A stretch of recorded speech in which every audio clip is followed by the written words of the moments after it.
حاجی قادری کۆیی یەکێکە لە ئەستێرە هەرەگەشەکانی ئاسمانی کوردەواری. ئەوە توانین بڵێن داڕێژەری فکری نەتەوەگەرێتیە بە جۆرێک کە قەدری یەڵدرم لە لێکۆڵینەوەیەکیدا حاجی بە خانی دووەم ناودێر دەکا و ناوی دەهێنێ. ئێمە دەمانەوێ بزانین ئەم ئەشق و ئەوینە کۆتانە هاتووی حاجی قادر بۆ کورد و کوردستان و ئەو خەم و ئازار و زەجرەشی کە لە پای دواکەوتووی کورد و تاکەکانی کووردا هەیبووە لە چیەوە سەرچاوی گرتووە. ئایا حاجی قادری کۆی خۆشەویستی و هەوڵدانەکانی بۆنەتەوە تەنها عەتف و سۆز و هەستێک بووە وەکو ئەحمەدی خانی، یا ئەمە چۆتە چوارچێوەی فکرێک و ئەتوانین بڵێن حاجی بە داڕێژەری فکری نەتەوایەتی و نەتەوەگەرێتی دادەنرێت لە نێو کووردا. ئەمڕۆ باز لە بیری نەتەوەی یا گرنگی نەتەوە دەکەین لە شعر و بیرکردنەوە و فکری یەکێک لە مونەوەرە هەرە باڵاکانی کورد حاجی قادری کۆیی دەکەین بە میوانداری زۆر بەڕێز مامۆستا ڕێبوار سیوەیلی لێکۆڵەر و مامۆستای زانکۆ، لە هەمان کاتدا خاوەنی کتێبێکی دانسقە و گرنگیش لەسەر حاجی قادری کۆیی. مامۆستایان زۆر سپاس دەکەم، سپاس بۆ دەرفەتەی کە بە ئێمە بەخشیوە لە هەولێرەوە تەشریفتانێنا بۆ شاری کۆیە. لە پایەوەش قۆینەمان بۆ حاجی قادر پێمان خۆش بوو لە شاری کۆیەش بەرنامەکە تۆمارکەین. زۆر زۆر سپاس دەکەم. مەسعود محەممەد لە کتێبەکەیدا کە سێ بەرگە لەسەر حاجی قادری کۆیی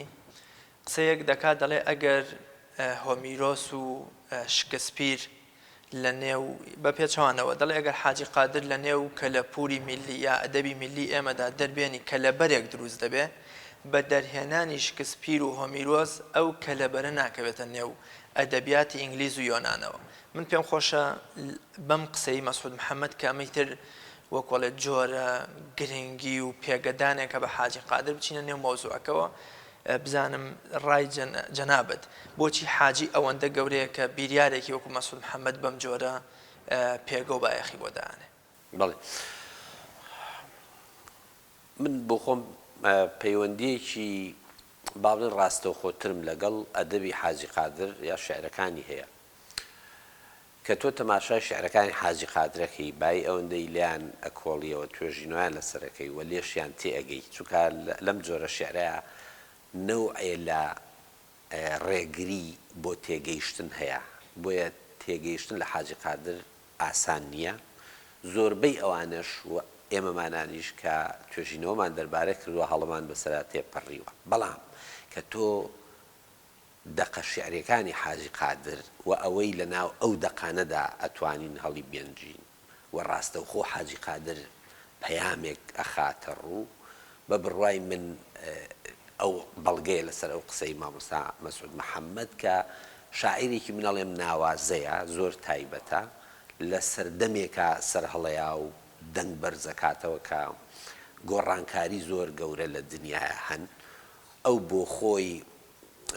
کەسێک بووە کە زەمینە و زەمانی کوردبوونی خۆی باش ناسیوە، ئەدەبیاتی کلاسیکی کوردی چاک تێگەیشتووە، بە خۆڕایی نییە 11 جار خۆی لەگەڵ نالی بەراورد دەکا و لە شوێنێکیشا لەویش سەرتر سەیری خۆیەکە. ئەم لە خۆڕوانینە ئەم تێگەیشتنە لە خۆ بۆ خۆی نیشانەی تەرزێک لە فکرە کە تۆ بوێریت هەیە باسی خۆت دەکەی، خۆت بەراورد دەکەی بە ئەوانی تر کە بەلای منەوە ئەمە بوێریە کە لە دنیای مۆدێرندا سەر هەڵدەدا. هەرچەندە حاجی قادر لە دنیایکی پێش مۆدێرندا و زمانێک کە پێی ئەنووسێتە ئەندازێکی زۆر ئەو زمانە نییە کە ئێمە پێڵێن، بەڵام کە هەزری حاجی قادر و پەیامەکانی حاجی قادر و هەنگاوەکانی بۆ شکاندنی ئەو ڕێگریانەی لەبەردەم دەرکەوتنی خۆیدا و دەرکەوتنی کووردا و ئەو چەپۆکانەی کە ناهێڵن ئەم دەرکەوتنە ڕووبا کە سەیری هەموو ئەمانەکەین پێکەوە سەیرەکەن حاجی قادر زەبەلاحێکە لە ناو ئەدەبیاتی ئێمە ناوازەیە زۆر تایبەتە. بۆیە من قەت ناتوانم ینی ئەو ڕوانگەیم نییە بەشێکی لە بەرەوەی نەشارەزاییم لە بواری ناسیۆنالیزم و ئەم چەمکە ئایدۆلۆژی و ڕەوتە سیاسیەدا کە بەلای منەوە ئەوە ڕەوتێکە لە ئەوروپا و لە زەمینەی شاردا سەری هەڵاو بۆیە من بە حەزەرەوە باسی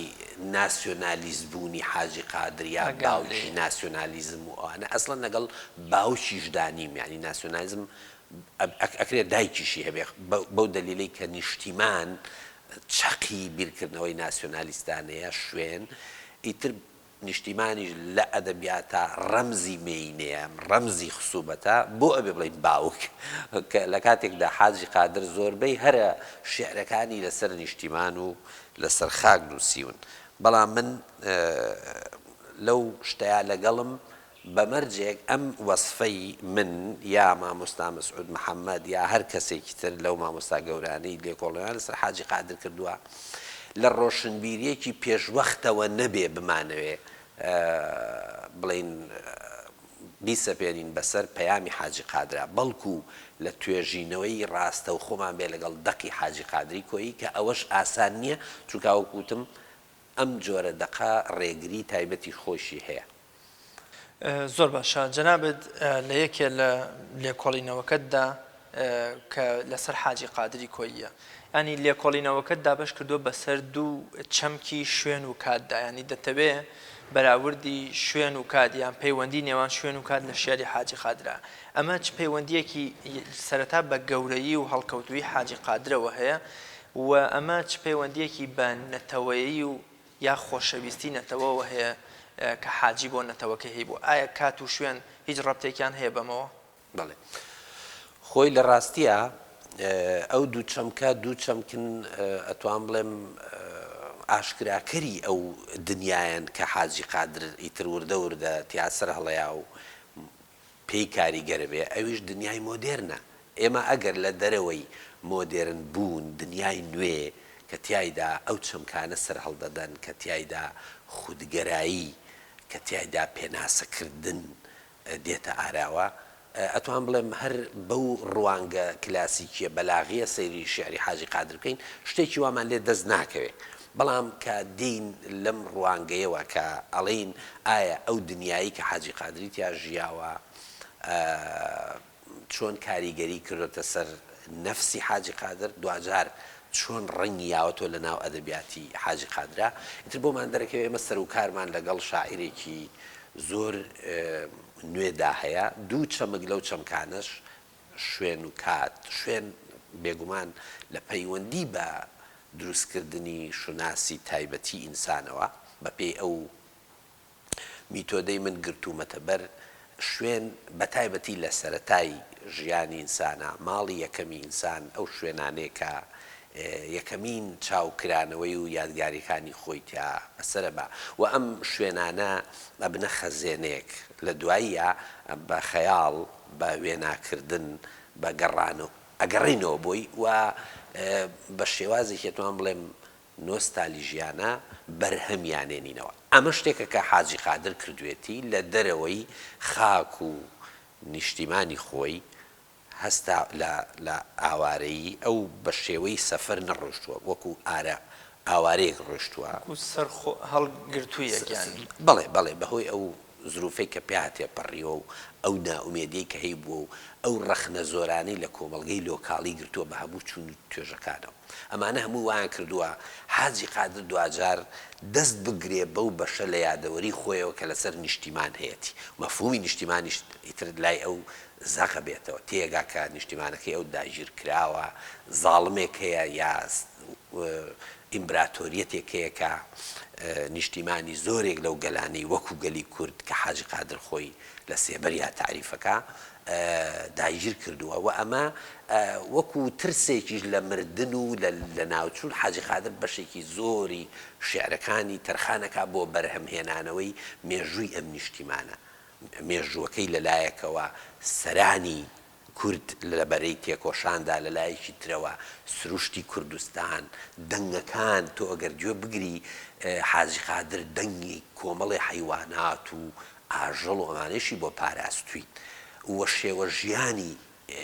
کە ئەو لە مناڵیە بۆ نمونە لەو ناوچەی کە تیاژیاوە لە گۆڕ قەرج و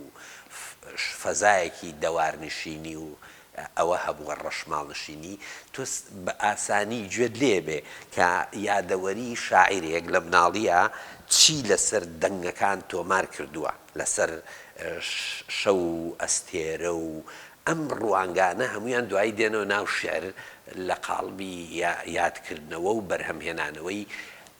هەموو ئەو شتەی کە ئەو ناوی ئەنێ نیشتیمان واتە هەر خاک نا بەڵکو هەموو ئەوەش کە پەیوەندی بە لەسەر خاک ئەژی لە ئاسمانە یعنی دەقێکی هەیە حاجی قادر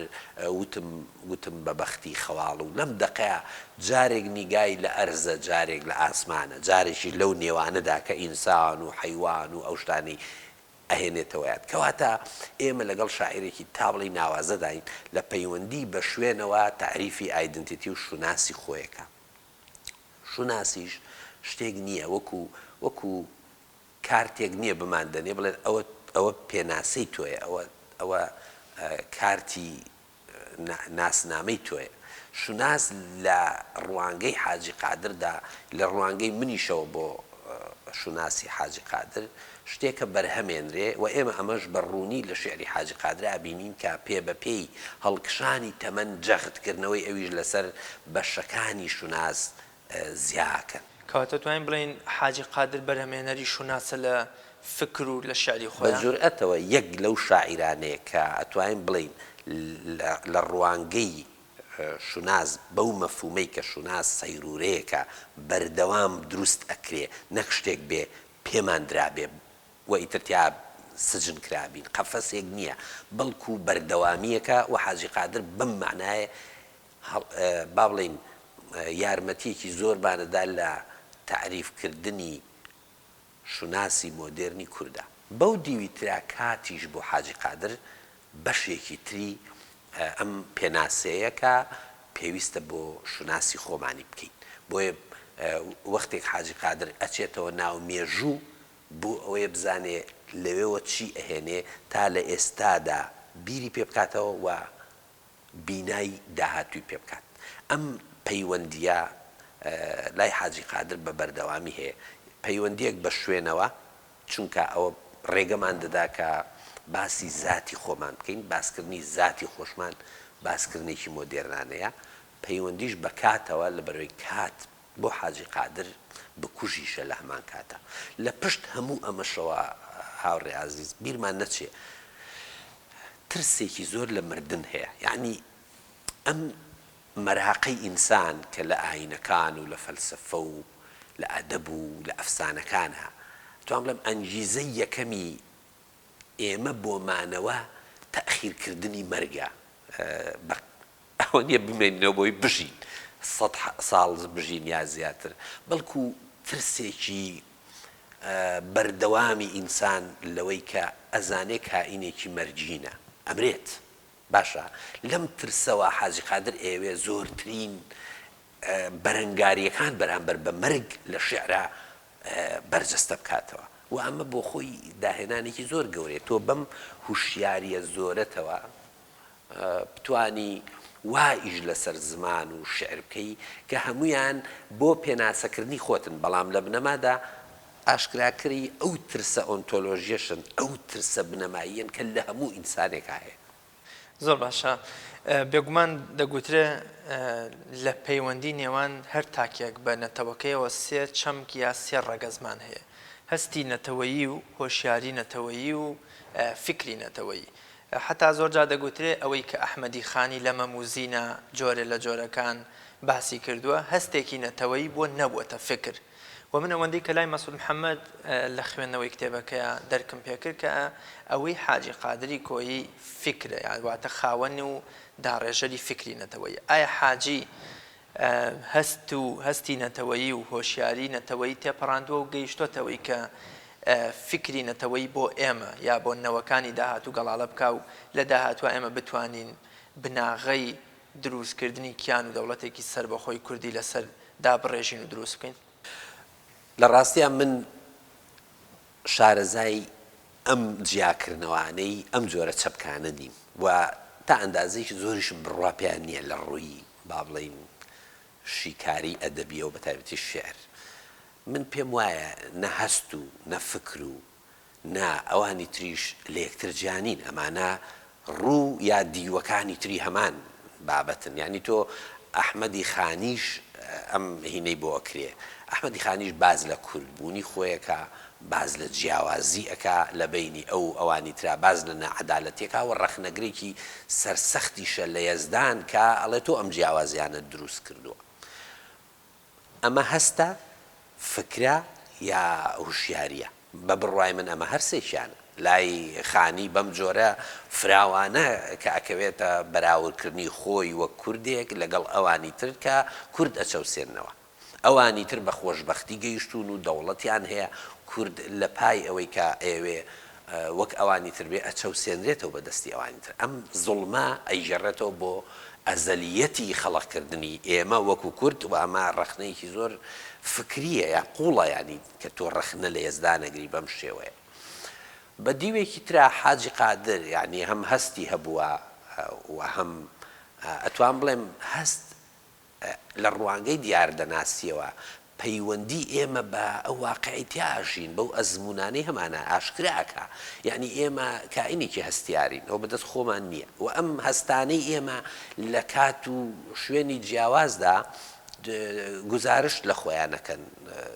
مەسەلەن تووڕە ئەبین ئێمە ئەگرین خەم دامانەگرێ دڵخۆش ئەبین عاشق ئەبین ناومێد ئەمانە هەمووی بەرەنجامی هەستگەلێکن کە ئینسان بەتایبەتی ئەگەر ئەو ئینسانە شاعرێکی وەکو حاجی قادر هەست ناسکیش بێت دڵشکاویش بێت بەڵام ئەمە لایەنێکێتی لایەنێکی ترەوەی حاجی قادر باسی هەنێ ئێلیمنت ئەکا کە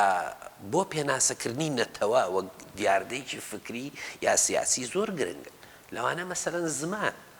ئەو هەموو داکۆچی حاجی قادر لە زمانێک کا و زمان ئەکات بە یعنی گەوهرێکی یعنی بێنمونە یا باسی مەسەلەن ئەو هەموو دەستگرتنە بە شارێکی وەکو کۆیەوە چونکە لێوەی تعریفی خۆیەکە یا ئەو هەموو گەڕانەوەی بۆ ڕەمزەنەتەوەیەکان لە مێژووی ئێمەداوەکردنی بە شێعر بە پەند بۆ هاو سەردەمەکانی و بۆ دوار ڕۆژ و ئەو هوشیارە زۆرەشی کە هەیەی بەرامبەر بە داهاتوو پەیامی حاجی قادر دائیما ینی بەشێکی ئەوەیە کە هاو سەردەمەکانی ئەتوان بڵێم زۆر ناومێدە لە هاو زمانەکانی حاجی قادر چونکە چەوساندویانەتەوە بێ ڕێزیان پێ کردووە شار بەدەریان کردووە بە نوعەیەک بەڵام ئەمە وای لێ ناکە ئەو مەسەلەن زمانی کوردی بەکەم بگرێ یا بۆی مهم نەبێ شەڕێکی زۆر گەورە و ئەتوان بڵێ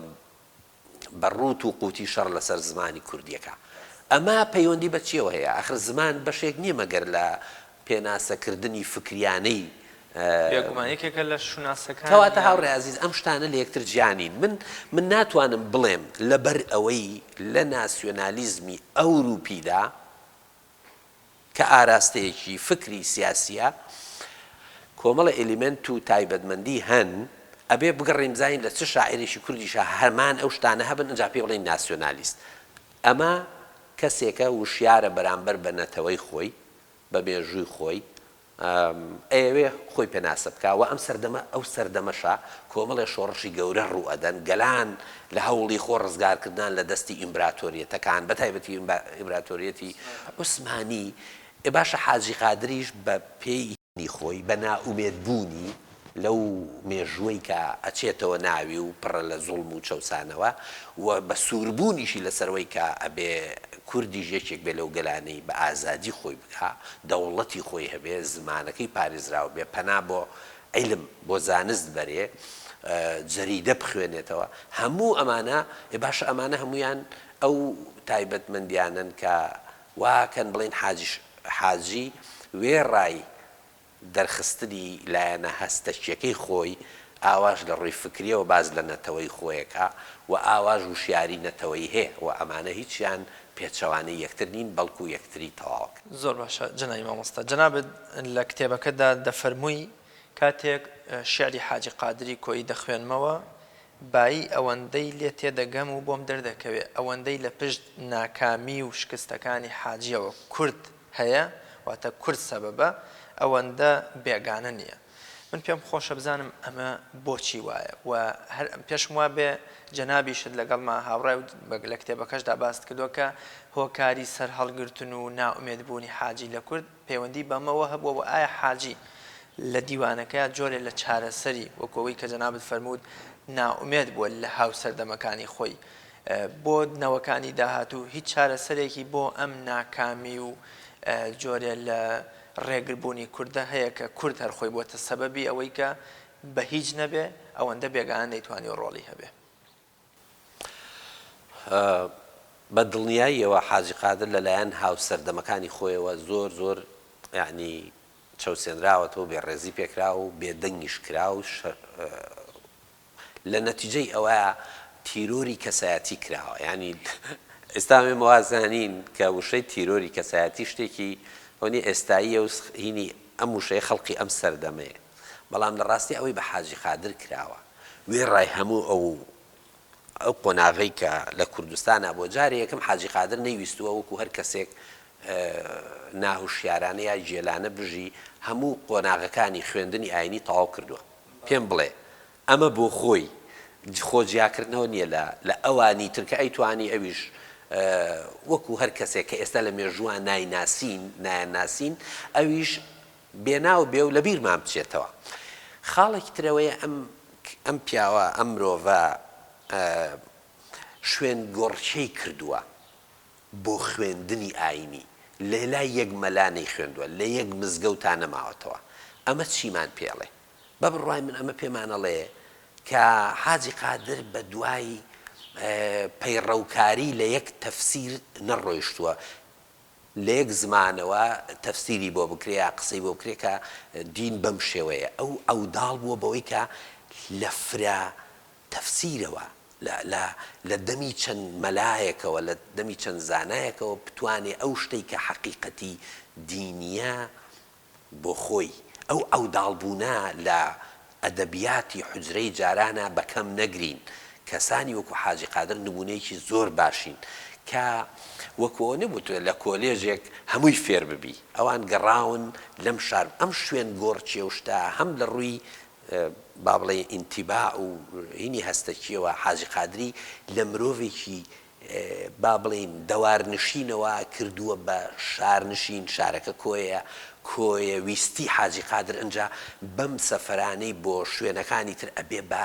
باشووری کوردستان دوای ئەپەڕێتەوە ئەچێتە ئەوەی کە ئێستا پێڵێن ڕۆژهەڵاتی کوردستان بە معنایەکتر حاجی قادر بە سەفەرەکانی خۆی کوردستان پێکەوە بەستێتەوە بە قاچی خۆی پیا ئەڕوا ئەم لێکدانە جوغرافیا ئەم ڕۆیشتنە بەسەر جوغرافیای کوردستانە دوایی کەڵکەڵەی دروستکردنەوەی کوردستانێکی شعری ئەخاتە هینی حاجی قادرەوە ئەوە بۆ خۆی یەکێکە لەو بەڵگانی کە حاجی قادر مرۆڤێکی ئیرادەگەرا بووە وێڕای ئەوەی کە چەوساوەتەوە وێڕای ئەوەی ڕێگیری بۆ دروستکراوە ئیرادەکەی ئەوەنە بەهێز بووە وەک خۆی وەکو نمونەیەک بۆ کۆڵنەدان بۆ بەردەوامی خستۆتە ڕوو ئەمە یەکێکە لەو وانانەی ئێمە لە شێعری حاجی قادرەوە پڕە لە نوشستی پڕ لە چەوسانەوە بەڵام دوجار پڕە لە هیمەت پڕە لە ئومێد پڕە لە بەرەنگاری کە بە بڕوای من ئەمەش ئەو ڕوخسارەی کە تۆ پرسیاری دەرباراکەی و چارەسەرێک نییە حاجی قادر بڵێ ئەمە چارەسەری منە ئەو داواکە ئەوێ کوردیش دەوڵەتی هەبێ کوردیژە بێ بگات بە ئاستی گەلانی تر ئێمە کەمترمان نییە لۆمەی ئەو کوردانە ئەکا کە کورد لە ناو ئەو با بڵێن بوقعەیە زۆنگاوی دواکەوتوایە ئەهێڵنەوە هێرشی توندیانە کاتە سەر هەموو موئەسسەساتی ئاینی ئەخاتە تیری ڕەخنا نەریەتی کۆمەڵایەتی بە هەمان شێوە ئێمە کاڵێن حاجی قادر کووردە کوێرانە کورد نییە بەڵکو فیلتەرێکی هەیە بەردەوام بە چەکوش خەریکی بیرازکردنی کورد و کوردبوونە ئەو کوردبوون لای ئەو ئیتربێتە ئەو پێناسەیە ئەو شوناسەی کە تیایدا ئەبێ زمانەکەی ئەبێ ڕێز لە مێژووی خۆی ئەبێ لە هەوڵی سربەخۆیدا بێ پێویستە یەکگرتن پەنابردن بۆ زانست هەموو ئەمانە ئەتوان بڵێم ئەو ڕێگە چارەسارانن کە حاجی قادر خسوێتی ڕوو خۆی مەمەسا هەست دەکرێ ئەم کوورەی ئاگرەی کە حاجی دەیەوێت لە ڕێوە کوردی پێچەکوشکاری بکە و کوردی پێڕێکاتەوە کوردی پێ لە خەڵتە و خەوشەکان پاک بکاتەوە سەرنجام هەستەکەی دەروون و کەسایەتی و تەنانەت ژیان و خۆشیەکانی حاجیش هەرە سووتێنێ ینی واتە تەنها ئاگرەکە بۆ دواکەوتویی و چەرمەسەری و بە هیچ نەبوونی کورد نییە تەنانەت حاجی نەژن دەهێنێ وە گۆڕغەریب ئەبێ و بە جۆرێ لە جۆرەکان ئەوەی کە بازەکرێ حاجی ژیانێکەوە هەمیشە لە ناومێدی و لە خەم و لە ناسۆرا ژیاوە بۆ میلەتەکەی ئەم ئاگرە تەنها بەرۆکی کورد و دواتریشی نەگوتە تەنانەت حاجیش هەر خۆی بەم ئاگری عشق و ئەوینەوە بۆ کورد سوتاوە و ژیانی خۆی کردوتە قوربانی میلەت تاگاتەوەی لە خانەی ساڵمەندان لە ئەستەمۆڵ بێناس بێکەس کۆچی دواییەکە بەڵام ئەومان لەبیر بێ هاوڕێ عەزیز ئەوە حاجی قادر لە بنەمادا ینی هەر دروستبوونیان و با بڵێن هات ئەتوان بڵێم ئاوارەبوونیان ئەوان لە ناوچەی کرماشانەوە بە دەرکرا و دەرەکرێن دێن بە هەموو بەشەکانی کوردستانە ڕاو ئەکرێن یعنی سەرانیان لێ ئەسەندرێ هەڕەشایان لەسەرە تا ئەگەنە ئەم ناوچەیە لەم ناوچەیەشا وێڕای ئەوەی کە هەندێک کێشیان بە دروستەکرێ بەڵام مستەقڕە بن ئەوە وەکو بنەماڵەکەیان کە لە سێ چینی سەرەکی پێکهاتوون بریتین لە سەربازەکانیان ئەوانەی دیفاع لەو بنەماڵە ناکەن کە حاجی قادریشێکە لەوانە خوێندەوارەکانیان کە حاجی قادر بۆ خۆی لەو بنەماڵەیە و کاسبکارەکانیان یا جوتیارەکانیان کە لەگەڵ زەوی سەرۆکاریان هەیە جا ئەمانە دوایی کۆیە بێتە ئەو دەروازەی کە چاوی حاجی قادرە کاتەوە و لە کۆیشەوە ئەنجا وەکو عەرزم کردی ئەم دنیابینی حاجی قادر فراوانترە بێت تا هەموو کوردستانی گەورە و تا ئیتر زانیاریمان دەربارەی دنیا ئەداتێ دەربارەی شۆڕشەکانمان داتێت دەربارەی دەستکەوتە زانستیەکان دەربارەی سەنگی معریفە و زانست ئەمە مەدرسە ئەمان داتێ ئەمانە بە معنای ئەوەن کە ڕاستە حاجی قادر وەکو ئەزمموی خۆی بە ناخۆشی زۆرا تێپەڕیوە بەڵام هێشتا هەر نائومێد نەبووە چونکە ئەگەر تۆن کەسێکی نائومێدبی هەر بەوەی باسی نائومێدیەکانەکەی تر کفایەتەکەی بەڵام حاجی قادر وێڕای ئەوەی ژیانی شخصی خۆی بۆتە قوربانی وەکە ئێوەش فەرمووتان بە بڕای من ئیرادەیەکی زۆر بەهێزیشی تا ئێستا ینی کوانووی حاجی قادر هەر ینی گڕی خۆی تیاماوە بەڵام زەمان زوڵمێکی زۆری لە حاجی قادر کردووە ئەو ئایدۆلۆژیانەی کە دێن و خزمەت بە بیرڕای حاجی قادر یا کوردبوون ناکەن بە ئێستاشەوە ئەمانە هەمویان ئەتوان بڵێم ئەو زوڵمە بەردەوامن کە حاجی قادریش بە نەوعی خۆی لە سەردەمی خۆیدا ئەزمموی کردوە بەڵام تەسلیم نەبووە جیاوازە بڵین ژیانێکی ناخۆش ژیاوە و ئەمە نائومێدی کردووە تەسلیم بووە جیاوازە بڵین ژیانێکی ناخۆش ژیاوە بەڵام ئیرادەی خۆی لە دەست نەداوە من ئەم حاجی قادرا بینم کە ئیرادەگەرایەکی زۆر دەگمەنە لە ناو شعری ئێمەدا و ئەچێتە هەموو ئەو جەنگانەوە کە لە ڕێوە خۆی وەکو کوردێک پێناساکە ئەچێتە جەنگی کوردەوە ئەچێتە جەنگی ئاین باوەڕێکی ڕواڵەتی و با بڵێین نیفاقیەوە ئەچێتە جەنگی ئەو شێخانەی کە خەڵک فریوەدەن و خەڵک لە پێشکەوتن سار دەکەنەوە هەموو ئەو موئەسساتانەی دین بە مزگەوتیشەوە لای حاجی قادر دوجارە کەونە بەر ئەو چەکوشە و ئەو با بڵێن چەکوشی خۆیان لێ ئەدا چونکە پێی وایە ئەمە زیان بە با بڵێن هەم ئەو موئەسسەیە ئەگەێنێ کە دینداریەکی خاوێنە کە بۆ خۆی خوداناسیکی تایبەتیشی هەیە حاجی قادر یعنی ئەو تەنیا لە دژی دین نەبووە لە بەرەوەی دینە لە دژی جۆرێک لە جۆرەکانی دینداری بوون کە ئەم جۆری دینداریانە بۆ کەسبی معیشت بوون نەک بۆ خزمەتکردنی خودایە با بڵێن مقدساتی دینی ئاین بوون نەک دین ئەمە لای حاجی قادر زۆر مەسئلەیەکی جەوهری بۆیە ئەو کە شەڕەکە شەڕی ئەواناکە کە زمانی کوردی بە هیچ چەگرن شەڕی ئەواناکە کە کۆمەڵگای کوردی بەکارهێنن شەڕی ئەواناکە کە دەسەڵاتی کورد ئەخەنە خزمەت بێگانەوە هەموو ئەو کارکتەرانەی کە دژە کوردن لە شێعری حاجی قادرا بەڕوونی بەڕەوانی بە چەکوش لە سەریانە درێوە ئەو مەلایەنەش کە فتوا ئەدەن بۆ منە کوڕ و کرد یا کچ نایە بچێتە بە خوێندن حاجی دەڵێ ئەگەر مەلا گوتی بۆ فەرقی خستە نێوان کوڕ و کچەوە بزانە ئیمانی ئەوەی بۆچی فەرموویە نەبی الئەمین ئیطلبوا العلم ولو بالصین ئەوەی ئەگەر مەلا نەهی کرد لەمە ئەوە بزانە دینی نییە شتێک لەو نوعمە بەستمەوەیە تەنانەت ئەو بەگشت سیما دیارەکانی شاچێتەوە ئەگەر بزانێ جۆرە لە جۆرەکان دینی بۆ مەبەست و ناخی خۆی ئیستیغلال کردووە بەڵێ هاوڕێ عەزیز خۆی بەسە بڵێین هەرچەند حاجی قادر هەموو تەمەنی بۆ کورد تەرخان کردو لە پێناوی کوردە تێکۆشاوە کەچی کورد خۆشی لە چەکوشی حاجی قادر ڕزگاری نەبووە ئەمە معناوێ بەدیدێکی ئەمڕۆیی هاوڕێزی با ئەم قسەیت بۆ ئەرزکەم بە دیدی ئەمڕۆیی هیچ شتێک بۆ حاجی قادر لە سەروی ڕەخنەوە نەبووە حتا کورد بوونیش ئەوە ئێمە لە دراساتی تازە و لە فکری فەلسەفی سەدەی بیستەمە لە مەدرسەی فرانکفۆرتەوە فێری ئەوە بووین کە هیچ شتێک لە سەروی ڕەخنەوە نییە یعنی با بڵین هیچ شتێک ئەوەندە مقدەس نییە کە بتوانین ڕەخنەی لێ نەگرین بۆ حاجی قادر کوردبوونیش ئەچێتە ئەم بابەتەوە چونکە کوردبوونیش لە ڕەخنەی زۆر بوێرانە نابوێرێت ڕاستە ئەمەیە جەنابە دەگەیەنێتەوە قەناعەتەی کە پێت وایە مادامە کە حاجی ڕەخنە لە تاک و لە بار و زروفی دواکەوتوی کورد و لە کۆمەڵێ لە دیاردەکانی کۆمەڵگەی کوردەوە دەگەێنێت کەواتە حاجی نابێتە ناسیۆنالیزم چونکە ناسیۆنالیزم یا کەسی ناسیۆنالیزمی هەمیشە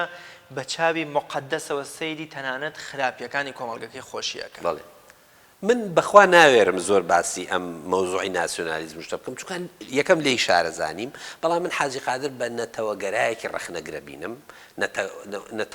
نەتەوە خوازێک کە نەتەوەش بۆ ئەو بەو شێوە عامیە مقدەس نییە بێ نەتەوە دروستکەیت چونکە ئەوە لە ڕەخنەدایە کە تۆ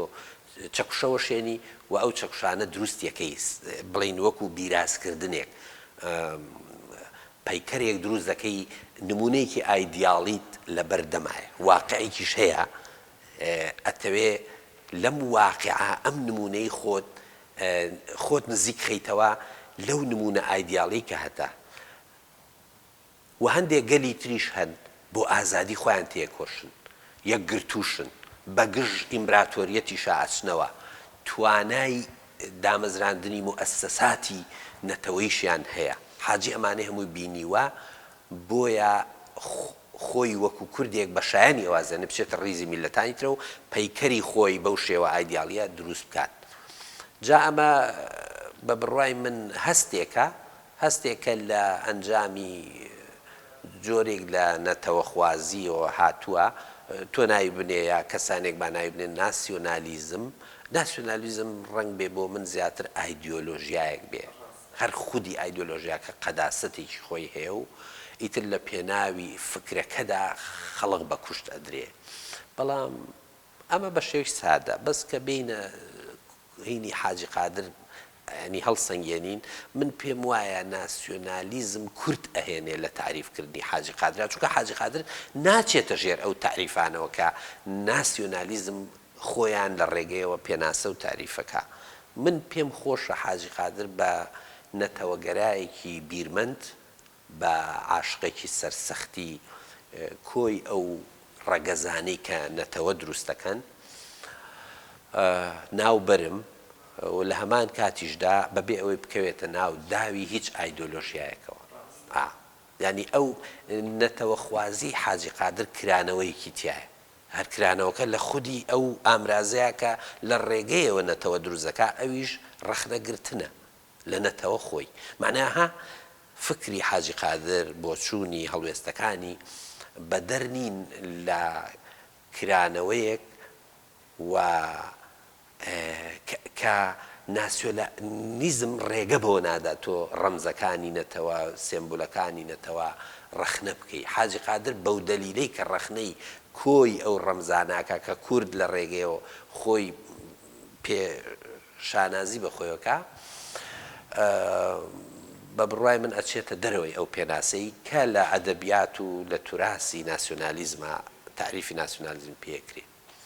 بۆیە من پێم خۆشە حاجی قادر وەکو شاعرێک کە هەزرمەندێکە بیرمەندێکە بەڵام دوجار بە زمانێکی شعری پێناسەی ئەو ئەفکارانەی خۆیەکە مانیڤێستێکی نەنووسیوە هەرچە دەتوانین مانیڤێستێکی لەسەرەوە با بڵێن بەرهەم بێنینەوە. ئەوانە ڕێگەمان پێ ئەدەن کە بە کراوەی سەیری بیرکردنەوەی حاجی قادر بکەین و بە بڕوای من حاجی قادر هیچ وەختێک بەقی ئێستا لە ئێستادا هیچ شاعرێ بەقی حاجی قادر مەترسیدار نییە بۆ زروفی ئێستای ئێمە. یعنی زۆر سەیرە بەلامەوە هەرچەند سەیری یەکەم ئەگەر حاجی قادر لە ئێستا بژایە لەوە تونتر قسەی لەسەر کوت چونکە هەموو ئەو شتانی ئەو ڕەخنەی لێگرێ لە ئێستادا هەن یا زیندوو ئەکرێنەوە. ینی کۆمەڵگەیەکی شڵەژاوت هەیە دەسەڵاتێکی پەردبووت هەیە نایەک گرتووی هەیە زمانی کوردی لە خەتەردایە ڕێزی ڕەمز و با بڵێن ئەو شتانەی کە میلەتان نەتەوەکان بەخۆیانەوە شانازی بەخۆیانەوەکەن کورد هەموو ئەو شتانی توڕداوەتە دەرەوە و ئێمە ئەوەی کە حاجی قادر پێڵێ معریفە لە ڕێگەی ئامرازە مۆدێرنەکانەوە وەرمان نەگرتووە شکڵێکیمان وەرگرتووە زاهیرێکیمان وەرگرتووە کە ناتوانین شتی لەسەرەوە بینا بکەین نەبووین بە میلەتێکی بەرهەمهێن هەر بخۆرین هەر مستەهلیکین بەکاربەرین یعنی هەستی ئێمە حاجی قادر ئەڵێ لە ئێستادا ژیاوە بەڵام زۆر پێش ئێمە ئەو شتانەی کە ئەکرێ ئێمە لە ئێستاە لەسەر کۆمەڵگەی خۆمان بیڵێن و لەسەر حاڵی کورد بیڵێن و لەسەر پەرتەوازەی کورد لە ناوچوونی زمانەکەی بیڵێن حاجی قادر زۆر پێش ئێمە وتوێتی بۆیە حاجی قادر بەردەوام هاوچەرخە بەردەوام شاعرێکە لەگەڵمان ئاژی بەڵام ئێمەش بەردەوام ئەمانەوێ بیخینە لاوە بەردەوام ئەمانەوێ باسی دەکەین باسکردنی زۆر مەترسیدارە حاجی قادر لەبەرەوەی خۆمانمان بیرەخاتەوە. حاجی قادر ئەوێ کورد خۆی اختیار بکات نەک ئەوی تر ئەم فکرێ زۆر خەتەرە لە کاتێکا کورد هەموو شتێکی داوەتە دەست ئەوی تر ئەم دیاردەیەم لە دوو شخصیەتی کووردا بینیوە یەک حاجی قادر دوو شێخ مەحموود. شێخ مەحموود لە سەردەمێکایە ئینگلیز و داگیرکاری بڵێ ئیمپریالیزم ئەی خەنە قەفەسەوە بە ئەنواعی شێوە ئەیانەوێ ڕێی هزری سربەخۆی لێ بگرن ئەو هەمیشە مەرجی سربەخۆی و ئازادی کورد تۆ ئەگەر چیمدی بخوێنیتەوە کە بە بڕای من دقێکە هیچ دراسەمان نەکردووە چیمدی نەسڵێکی عەزیمە ڕیوایەتێکی گەورەیە لەسەر شۆڕشێک کە لە پێناوی کوردایە. حاجی قادر بڵێن لە سنفی حاجی قادر شێخ مەحموود ماهەیە کە خۆشبەختانە شێخ مەحموود شاعرێکی زۆر بەرزیش بووە لە هەمان کاتە. باسکردنی شێخ مەحموود بۆ حاجی قادر لەم سەردەمەدا ئەتوان بڵێم لەو باسانن کە خەڵقانێکی زۆر ئیزعاجەکەن ئەنی وەکو حەکیمێکوان بۆ دەردی ئێمە بەڵام تاڵی چارەسەرەکەیان ئێمە حەزی لێ ناکەین ئەوەی بەجۆی لە دەم خۆش ئەتوانین وا بڵێین من ناڵێم ئەزانی چۆنە ئەوان دوو شخصیەتن لە ڕوانگەی من حاجی قادر شخصیەتێکە ئێوێ کورد بگاتە ئەو بڕای کە ئیختیاری خۆی بکات کە ئیختیاری خۆت دەکەی سربەخۆیی ئازادی شتێکە ئیتر لە خۆتەوە تۆ خۆت ئیختیارەکەیت خۆ ئیختیارکردن ڕەتکردنەوەی ئەوانی تر نییە جۆرێک لە پێناسەکردن نییە بۆی من مقدسم یا بەرزترم یا خاوێنترم یا جوانترم لە ئەوانی تر خۆ ئیختیارکردن یعنی بوونە خود یعنی ئێمە لەسەر ذاتی خۆمانەوە وەک کورد بە ئاعتیمادکردنە سەر خۆمان هەڵەبژێرین و لەوێەوە پەیوەندی لەگەڵ دنیا ئابەستی ئەم ئیختیارە بۆ کورد زۆر زەحمەتە تا ئێستا کورد یعنی لە هەموو بوارەکانە لە بواری سیاسەتە ئەڵێی لە بواری کولتورە ئەڵێی لە بواری ژیانی کۆمەڵایەتی ئاڵێی دوورکەوتنەوەیە لەوەی تۆ خۆت ئیختیار بکەی شتی ئێمە هەمووی تەقلیدە هەر هەموو گیانمان عەمەلیات و جوانکاری درۆزنانەیە لە سیاسەتا بەمان شێوە لە ژیانی کۆمەڵایەتیە کەواتە ئێمە بە نەوعێک ڕاکەین لە حاجی قادرەکان ڕادەکەین چونکە ئەو بەردەوام فێر دەکاڵێت تۆ پێویستە ئیختیاری خۆت بکەیت بە معنایەک حاجی قادر زۆر لە فکری ئێگزیستێنسیالیزمی کیرکەگۆرد فەیلسوفی گەورەی دانیمارک زۆر نزیکە تۆ ئەتوانی مەسەن بە کیرکەگۆرد باش لە حاجی قادر تێبگەی کە پێویستە باوەڕداریەکەمان باوەڕداریەکی بۆ نمونە ڕاستە و خۆ بێ پێویستمان بە هیچ ئامرازێک نەبێ بۆ گەیشتنە ئەو شتەی کە بڕوامان پێێتی بەڵکو خوتی خۆمان ئەگەر ئێمە یاعتیمادمان گێڕایەوە بۆ خۆمانمان ئیختیار کرد ئەو کاتە باوەڕداریەکەمان نەبێتە شتێکی شەخصی و پێویستیمان بە عەقڵێک بە شارەزایەک بە هیچ سەرێکی گەورەتر نییە تا پێمان بڵێ ئاوا بکە و ئاوا بکە و بە گوێی من کە تۆ مرۆڤێکی باشی حاجی قادرەڵێ بە گوێ خۆ بکە خۆت ئیختیارکە تۆش هیچ کەم نییە لە ئەوانی تر ئەم ڕەوتە لە بیر لە شعری ئەتوان بڵێم جززیریەوە کە ڕەخنە لە کوور دەگرێ ئەڵێ بۆچی ئەچن بۆ لای حافزی شیرازی ئەی بۆ نایەن شعری جززیری بخوێنەوە ئەمە وشیاریەکە بۆ ئەحمەدی خانی بۆ شەرەفخانی بەدلیسی شەرەفخانی بەدلیسی ئەگەر بیخوێنیتەوە شەرەفنامە سەرەتاکەی لێوە دەست پێکە ئەڵێ ڕوانیمە مێژوو نووسانی فارس و تورک و عەجەم هین عەرەب سەیرەکەم وەکو بولبول لە ناو مێژووی خۆیانە هەموو شتێکی خۆیان ئەنووسنەوە باسی خۆیانەکەن بەڵام یەکێکیان باسی کوردی نەکردووە کە ئێمەش میللەتێکین چیمان ئەڵێ بۆیە دەستمدایە نووسینەوەی مێژووی بنەماڵەکانی کورد لەگەڵیشا مێژووی کورد بە شێوەیەکی گشتی و لەوێ درێژە بێتەوە ئەم هەستە بۆ نمونە فەقی قادری هەمەوەند کە زۆربەی تەمەنی لە ناو زیندان و زیندانی عوسمانیەکانە لەبەرەوەی قبوڵی نەبوو داگیرکەرێک هەبێ و قبوڵی نەبوو بە زمانێکی تر لەسەر ئاین شت بخوێنێتەوە ئەمە ڕەوتێکە مەولانا خالید یەکەمین شەڕەکانیان بە زمانی کوردی دەست پێکەن نالی بە هەمان شێوە تا ئەگاتە نالی و تا ئەگاتە حاجی قادروخان ئەم هەستا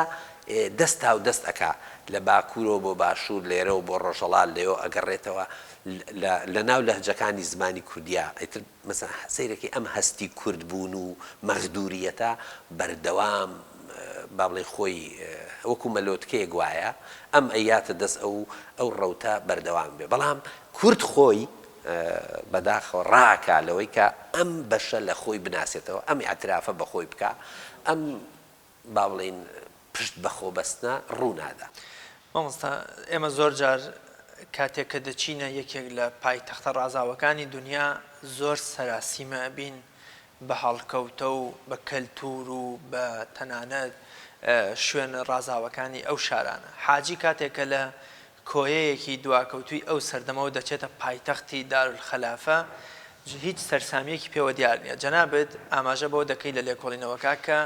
شوێن ینی ئەوەندەی کە کۆن و هەیبە سوڵتان و کۆیە و تەقتەق و کۆمەڵێک گوندی دەوروبەر و باڵەکایەتی لە شعری حاجیا وجودی هەیە یەک دوو جارێک ئەویش وەکو تانەدان باسی قوستەنتینیە و ڕۆمە ئەوەی کە جەنابەت دەفەرمووی حاجی قادری کۆیی بەشێکی زۆری تەمەنی خۆی لە شار بردووەتە سەر کە چی شار لە ئەزمموی شعری حاجی دابوونە و دەفەرمووی ونبوونی شوێن بەگشتی و شار و پایتەختی دارولخەلافە لە شعری حاجی قادردا هەروەها تۆخکردنەوەی کۆمەڵێک گوندی بێخزمەت و بێناوی کۆیە و کوردستان پەیوەندی بە چیەوە هەیە من پێم خۆشە بزانم ئایا تۆخکردنەوەی شوێنەکانی کورد ئەگەرچی زۆر دواکەوتوش بن و بۆ کۆڵێ ژێر پێخستن و پاماڵکردنی ئەستەمبوڵ و شارە ڕازاوەکانی تری تورکیا ئەمە هیچ ڕەبت و پەیوەندیەکی بە هەستی نەتەوەیەتی حاجیەوە هەیە ئەمە هۆکارەکەی چیەکە حاجی بەشێکی زۆری تەمەنی لە ئەستەمبوڵا باتە سەر کە چی ئامادە نیە ناویشی لە نێو دیوانەکەیە جێ بکاتەوە بەڵام ئەمەیان زۆر بە کورتی بێ هۆکار زۆرن بۆ ئەمە بە بڕای من وەکو خۆ دەفەرمووی ئەبێ بە کورتیش قسەی لەسەر بکەین یەک لەو هۆکارانە بە بڕای من ئەوەیە کە حاجی قادر نیشتیمانی خۆی بە داگیرکراوەزانی و داگیرکەرەکەش حاکمی ئەستەمبوڵیشە و لە ئەستەمبوڵیشە ئەژی زۆر هۆکار هەبوون بۆی کە حاجی قادر باسی ئەستەمبول بکە، باسی فەزای قاوەخانەکانی چکە ئەو سەردەمەی ئەوی لێیە ئەستەمبول شارێکە بەرەو مۆدێرن بوون و ئەوانە ئەچێ پێشتر لە ڕووی یاساوە پەروەردەیان گۆڕیوە وردە وردەی تر کەشتی با بڵێن چارەوکەدار کراون بە کەشتی هەڵمی ئەم گۆڕانان تەکنۆلۆژیا ڕووی کردوتە ئەو شارە خەڵقی غەیرە بڵێن ڕۆژهەڵاتی لەو شارەیە ئاژین ئەوروپاییەکی زۆری لێیە ئەمانە باشە حاجی قادر لەکوێ ژیاوە بۆ باسی یەک لەم دیاردانە ناکە بۆ باسی شەوێکی ئەستەمبول لەگوێ دەریا ناکە بۆ ئەمانە بە بڕوای من چینەی حاجی قادر لە دەسەڵاتی عوسمانی وای کردووە کە خاشی کوردستان وڵاتی خۆی لە شێعریا زۆر بەرجەستەتر بکاتەوە بەوەی کە قوربانیەک بدا ئەو قوربانیەش ئەستەمبوڵە ئیتر ئەو لە جیاتی بەچاو تەماشاکردن ئەو کوردستان ئەبینێ تەماشا لە ناو ئەو واقعی ئەستەمبوڵە کە ئەژی هیچ با بڵێن ئەو کاریگەری ناکاتە سەر و بەردەوام جەخت لەوە کاتەوە کە ئەمانە زاڵمن ئەمانە داگیرکەرن بۆیە دەستکەوتە شارستانیەکە نابینێ هێندەی ئەوەی کە وڵاتی خۆی لا جوانترە و ئەمەش وتم پەیوەندیەکی زۆری بە ترس لە مردنەوە هەیە تۆ ئەو شتەی کە ئایدنتیتۆ و شناسی تۆی دروست کردووە بەردەوام دەستی پێواگری و شتەوێ بە نوعێک یعنی بیپارێزی و ئەشزانی کە لە دەستت دەرەچێ یا تۆ ئەمری بۆیە هۆکار زۆرن بۆ ئەوەی کە حاجی قادر و حاجی قادر چی زەقەکاتەوە لە کوردستان و کۆیە ئەو شتانەی بە مناڵی و گەنجی بینیونی ئەو قۆناغەی کە تایدا شوناسی خۆی وردەورە چاویەکرێتەوە لە هەوڵی تعریفکردنی خۆیدایە و توان بڵێم ئەمانە هەمووی هۆکارن کە غەمی غوربەت وای لێکە بەردەوام بە ئەندێشە و هزر لە نیشتیمانی خۆی دابێ بەڵام لە واقعدا ئەو لە ئاوارەیە ئاوارەیش سەرچاوی چەوسانەوە و یا با بڵێن ناخۆشیە بەڵام لەبەرەوەی نۆستالژیا جۆرێکە لە خۆ دەرمانکردنیش ئێمە وەختێک لە غوربەتەوە بیر لە نیشتیمانەکەینەوە ئەو بیرکردنەوەیە جۆرێک لە چارەسەری دەرونیە بچکە بەهێنانە پێشچاوی